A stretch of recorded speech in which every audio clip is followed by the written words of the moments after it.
Then he returned from the region of Tyre and went through Sidon to the Sea of Galilee in the region of Decapolis. And they brought to him a man who was deaf and had a speech impediment, and they begged him to lay his hand on him. And taking him aside from the crowd privately, he put his fingers into his ears, and after spitting, touched his tongue. And looking up to heaven, he sighed and said,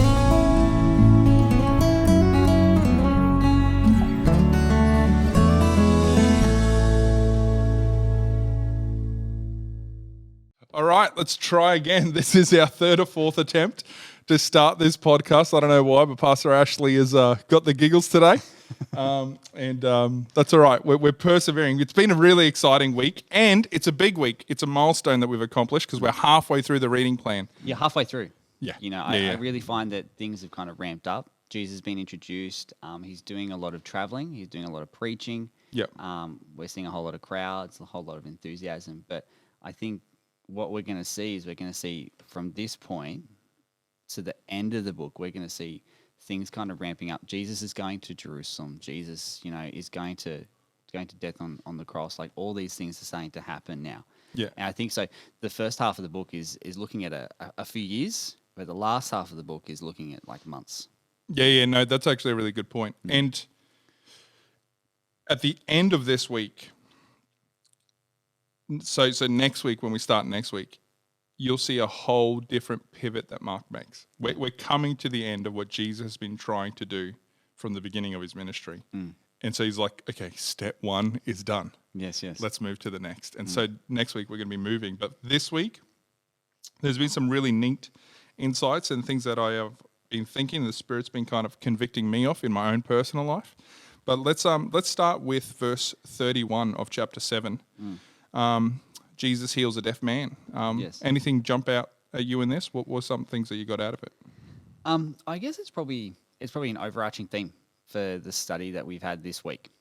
And I'm pretty sure that you have the same insights as me. We haven't spoken about it, but I know we've been dying to talk about you've been trying a couple times to get a conversation and you going. keep And then there's been a few times where I've wanted to, and you're like, no, save it. Yeah. No, go for it. So, Jesus heals this guy. So he's in the region of Tyre, Sidon, Decapolis. So he's in Gentile territory here. Yes. So I think it's important to establish that. That's where we finished off last week. Mm-hmm. He's still in the same kind of area where there's a lot of Gentiles, and he's ministering to the Gentiles. And this guy comes to him as a speech impediment. He's deaf, and Jesus, he heals the guy. yes. But it's really interesting because, I was thinking of just the contrast, between this deaf man who's hearing, this guy with a speech impediment that's now able to speak. And, I guess I wrote this down and I consider Jesus' own people. He's gone from, his own people in the land of, Galilee, and he's now The Jews. The Jews. Yeah. He's now ministering to the Gentiles, and, their unwillingness to really listen and embrace Jesus in the fullness of his message. I mean, Jesus left to the Gentile territory because of the controversy that he had with some of the Jewish leaders, And so, I wrote down here that the unwillingness of Jesus' own people who couldn't or wouldn't see. And it reminded me of what Jesus said when he had that back and forth with the Pharisees and the scribes, and the purpose of him using parables. Where he said, they see, but they do not perceive. They hear, and they do not understand. Yeah. And so at the beginning and the end, I guess, of our studies today, we see the deaf hearing and we see the blind seeing. Oh, that's cool. I actually didn't connect it, but you're right. Yeah, because it finishes with the healing of the blind man. Yes. And begins with the healing of the deaf man. Yeah. Yeah, that's actually pretty neat, man. I didn't pick up on that. Yeah. That's really cool. Something that I thought was really interesting is that Jesus, in both of those miracles, the healing the deaf and healing the blind, he does something we've never seen before. He does weird stuff. Super weird. Right? He's... Can I ask you a question? Yeah. When's the last time you spat on someone in your ministry? I know.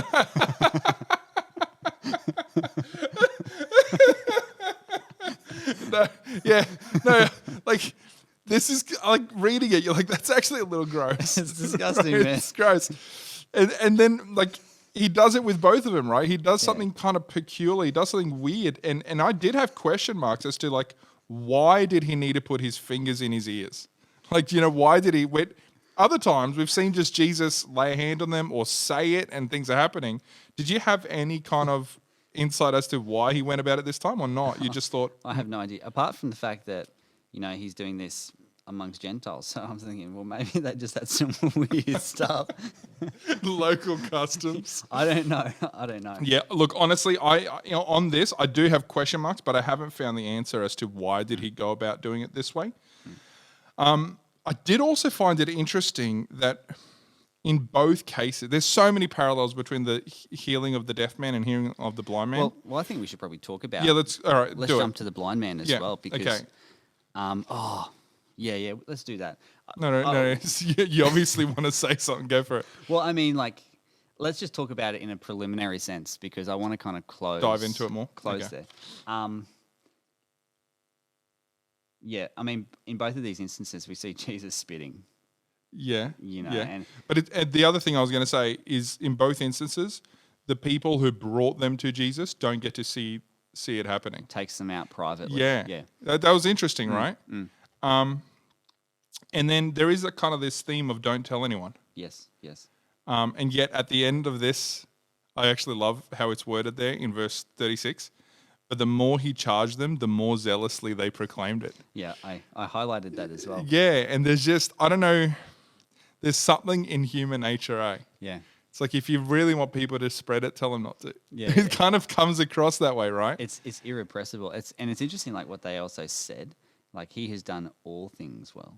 And it reminded me of, the creation week, when God looks back on the creation. He says, the same kind of language there. And it is very good. And so, they're recognizing that Jesus is doing extraordinary things here that just that haven't been done before. Yeah. So, chapter 8. After this, we get to the feeding of the 4,000. Yes. Now, I actually think it's really, really cool that there is another feeding of thousands. And just like the feeding of the 5,000, I think it's safe to assume here that the 4,000 is just the men that are being counted. So we're looking at a far larger crowd than 4,000.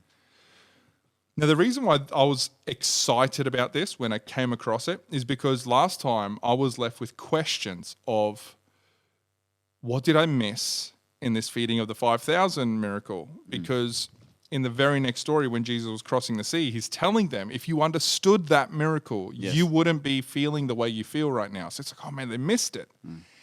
And not only did they miss it, but now God creates another opportunity for them to get it. And I think, man, how cool is that? And then as I reflect in my own life, how many times has God done that for me?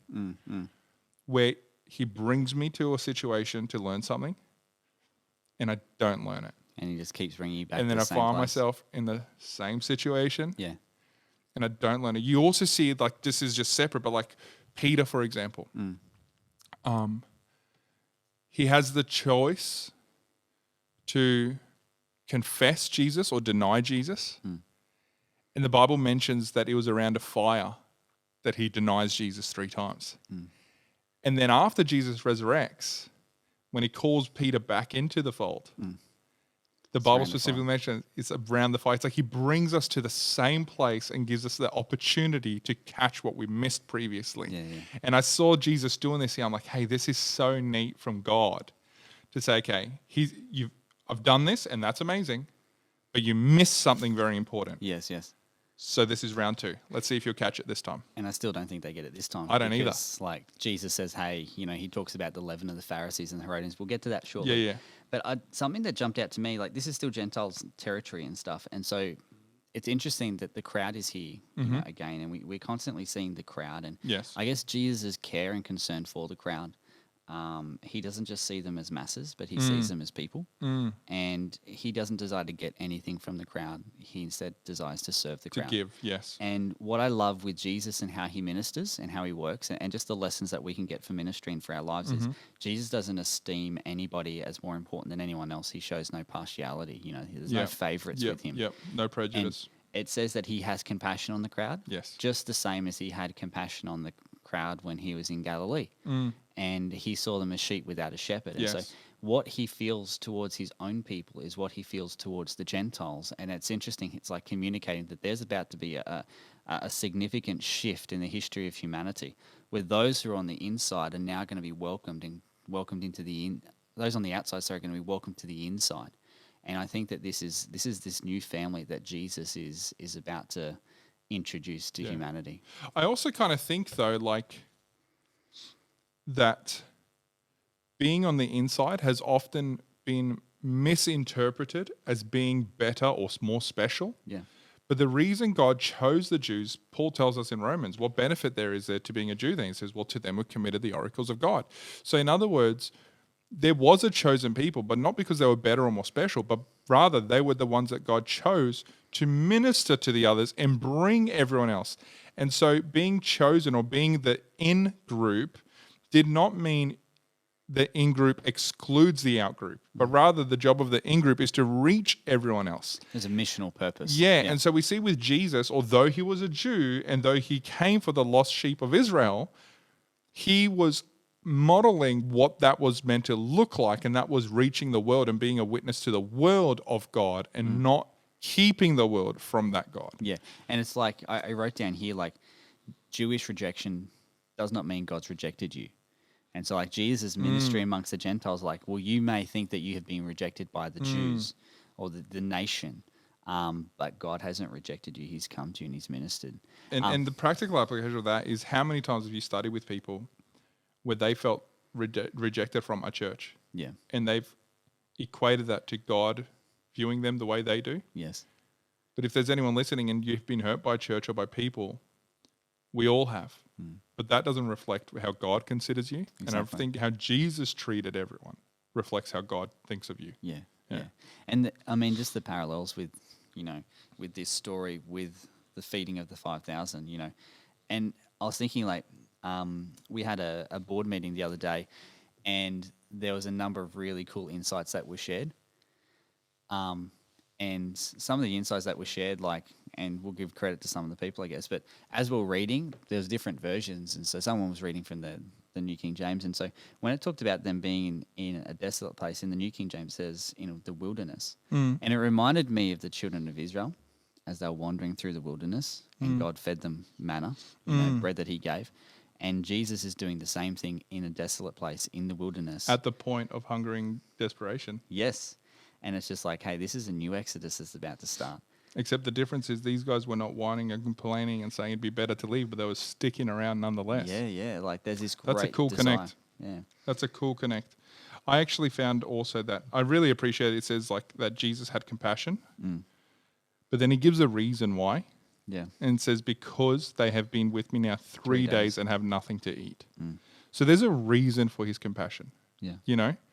And even though Jesus was the one giving to them for 3 days. So think about that.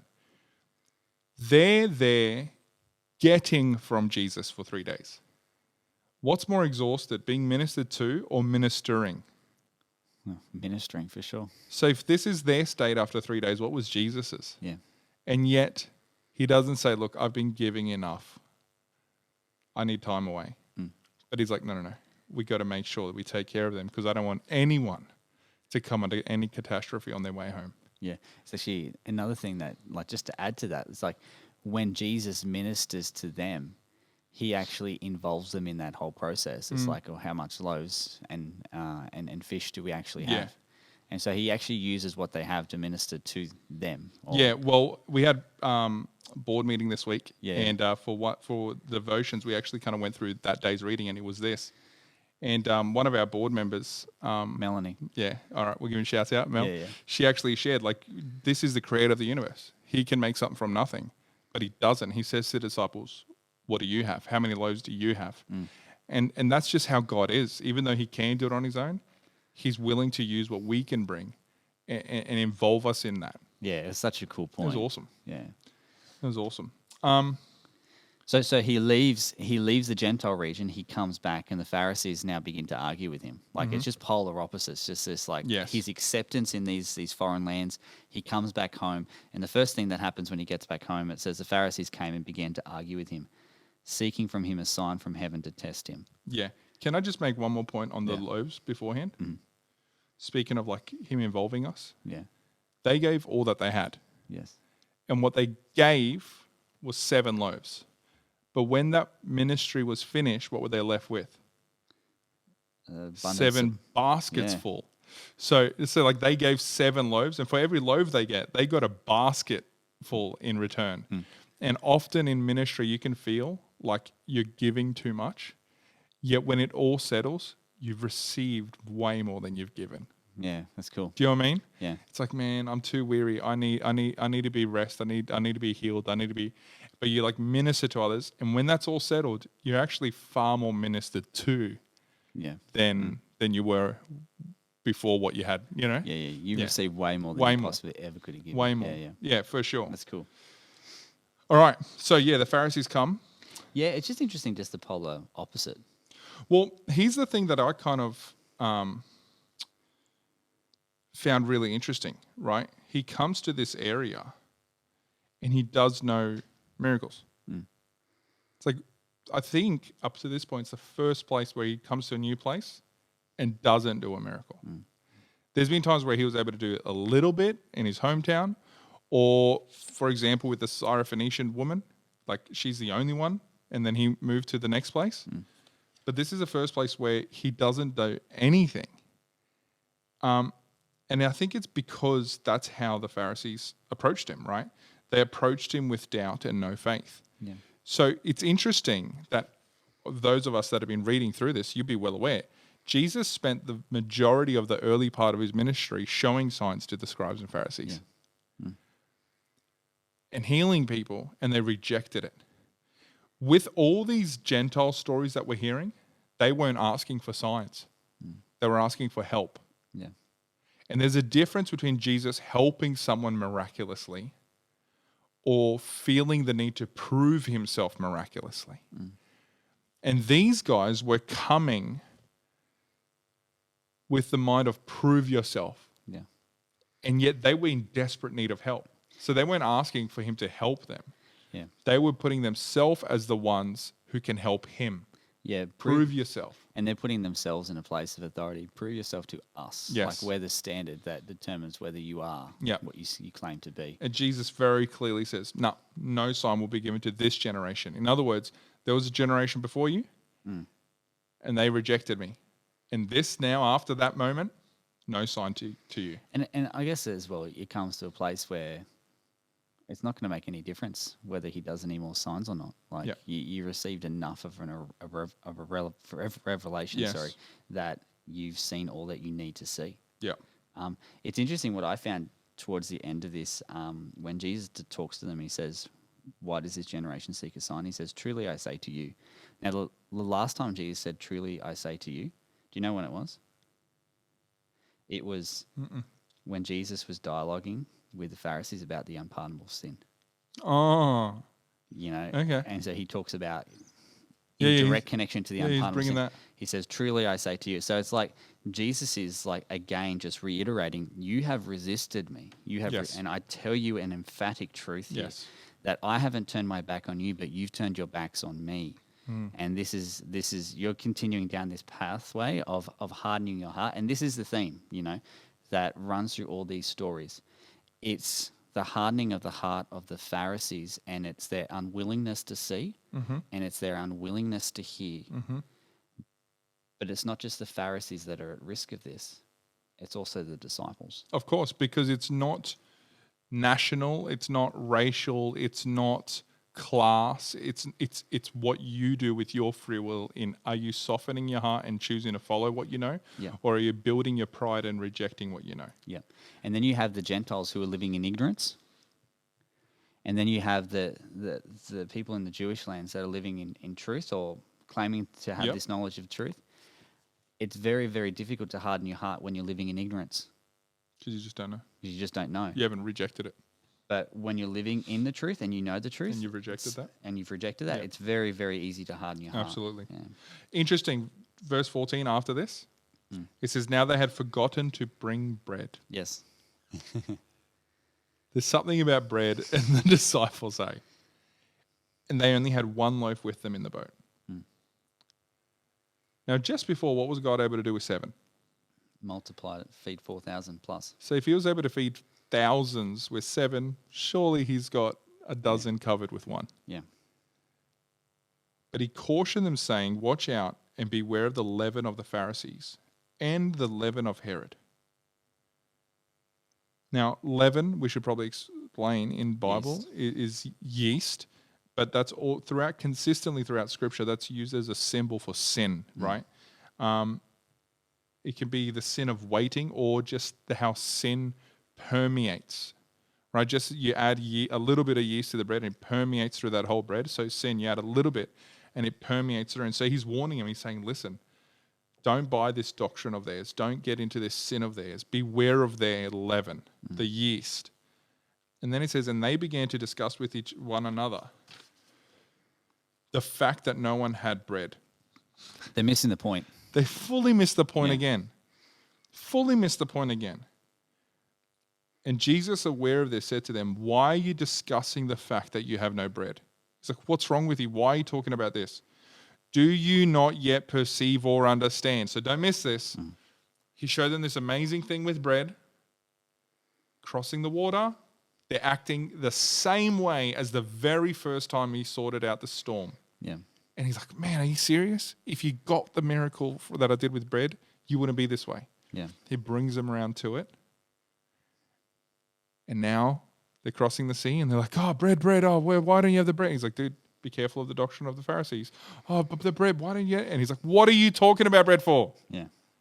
I do still not understand, right? And I like this. He's starting to explain this. He says, having eyes, do you not see? It's the same language parable stuff, right? 100%. Having ears, do you not hear? Yep. There's those two parables, beginning and the end of this. Yep. Do you not remember when I broke 5 loaves for the 5,000? How many baskets full of broken pieces did you take up? Yeah. 12. And the 7 and 4,000, how many baskets? 7. And then again, do you not yet understand? Now, something that is important, I kind of looked at this story in the different Gospels as I was studying more into it. And in Matthew 16:12, when Jesus says the same thing, it does add here, it says, after that, they began to understand. Yeah. So something about what Jesus said here started to sink in after this rebuke. And they're starting to get, okay, hold up. This is not a prophet. This is not the next king. This is something more. Yeah. And he's tried this whole time. Remember, we said this early on in the beginning. He was trying to get the Pharisees to understand who he is. And they understood, but then rejected it. And they rejected who he was. And then since that point, he's pivoted to the disciples. Yeah. And he's showing them who he is, and they're not getting it, and they're not getting it, and they're not getting it. And then now he's like, I've got to tell you plainly. What happened when this happened? What do you who do you think you're dealing with in this boat, and you're arguing about this one piece of bread? And now they're starting to get it. Yeah. Right? And so Jesus is really ministering to the disciples here. And I think the reason why is because the spirit of the Pharisees is really alive and well in the disciples here. And they're in a very dangerous position. Although they left the Pharisees on the seashore, the Pharisees are with them in the boat still, because it's in their heart. And they're thinking about like the lack of bread. And that's what they think the real problem is. But Jesus is like, no, your real problem is the lack of faith that you have. Yes. And there's those 4 questions that Jesus asked them in the boat. They're like, oh, we still have no bread. He's like, why are you discussing this? And there's 7 questions in quick succession. Bam, bam, bam, bam, bam. And it's all concerning understanding. Now, as it says in the other Gospels, like they began to understand, I believe that what we see in the next story when Jesus heals the blind man, it's kind of this demonstration. If you finish on that story, there's a point that I really want to make. No, go for it. So they land in Bethsaida, and there's a blind man that's brought to Jesus. And I think that this is really connected to this old story. And I think it's also communicating this process of understanding for the disciples. They're questioning in the boat, where's the bread? Jesus then says, why don't you understand? Jesus heals a man that can't see but then sees. And then Peter confesses Jesus as the Christ. So there's this process of discovery. But with the healing of the blind man, all Jesus' miracles so far have been immediate. Yes. this healing of the blind man, it's in stages. Mm-hmm. The disciples' understanding of what Jesus was and who Jesus was gradual. Mm. And Jesus was laboring with them. And so the answer to the question, those 7 questions, they may not have fully understood, but they're understanding.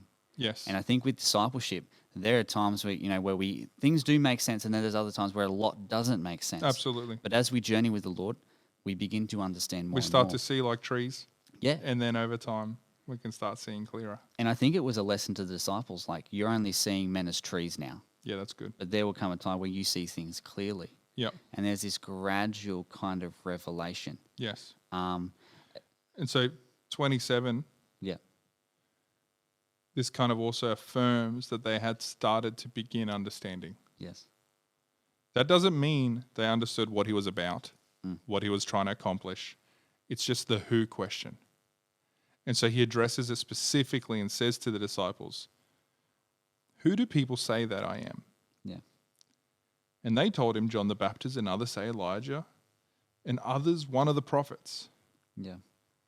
But then Jesus finally kind of is getting to the point of like trying to see if what he's been trying to accomplish is getting through it all. Yeah.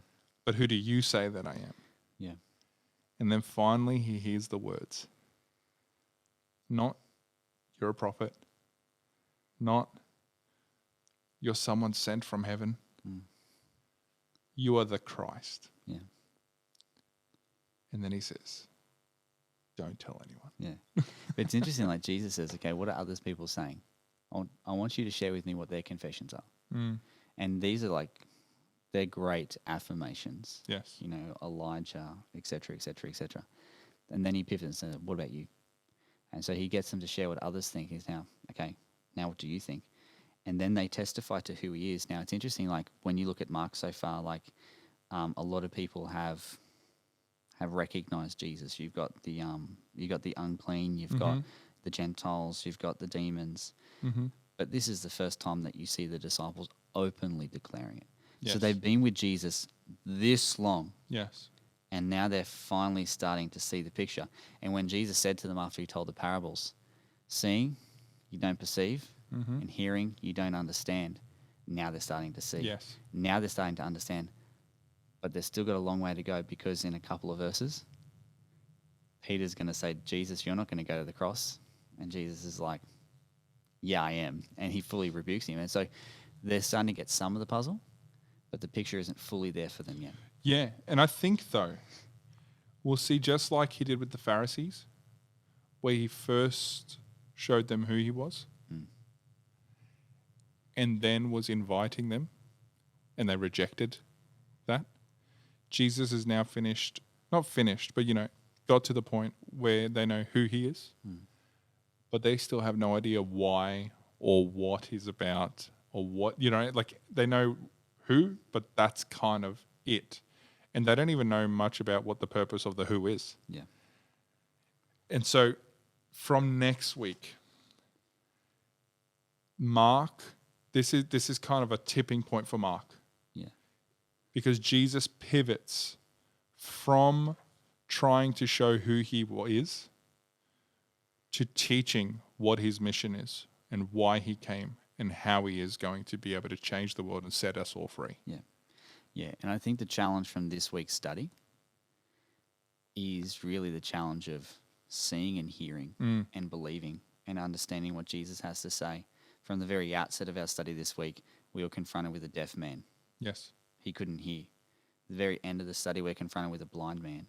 But what Jesus did is he gave the deaf man hearing, he gave the blind man sight, and he gave the disciples greater clarity. What he gave the disciples and what he gave everybody else is what he wished to give the Pharisees. Yes. But they willfully chose. They hardened their heart. They hardened their heart and they weren't willing to receive what heaven had for them.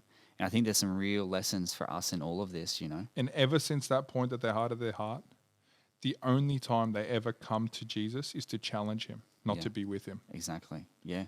And you see this. You see this in Christianity even, where people have rejected God, but they still might linger around to just be a challenge. Yeah. But that's not what God's about. God's about a relationship. And he first wants us to know who he is. And then he goes on to teach us of what he's done for us, what he is doing for us, and what he's going to do for us. Yeah. Yeah, it's powerful. Anyway, man, I've really been enjoying this. Already halfway through, man. And Mark's not a big book. No. And we haven't been reading tons. But I really feel like I've learned a lot. Yeah. And by the way, man, really appreciated your insights today. That connecting the deaf, the blind, and how that's a physical, literal parable of what he was accomplishing in the disciples. Awesome insight. Yeah. I appreciated it, man. Thanks, mate. Cool. Thanks, guys, for tuning in today. We pray that you're blessed as we got to study the Word together. Looking forward to seeing you guys next week. God bless.